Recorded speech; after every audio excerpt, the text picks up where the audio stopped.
வெள்ளிமல நாயகி வேலனுக்கு தாயடி வேம்புரதம் ஏறி வந்து வினய தீர்க்கணும்.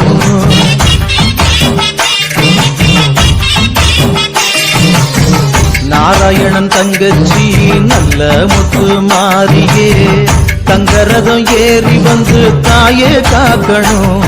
ஏன் பம்பச்சத்தம் கேட்கலையோ கருமாறியே இந்த பானகமும் ருசிக்கலையோ பூமாறியே உன் மாளிகையின் மணிக்கதவும் திறக்கவில்லையோ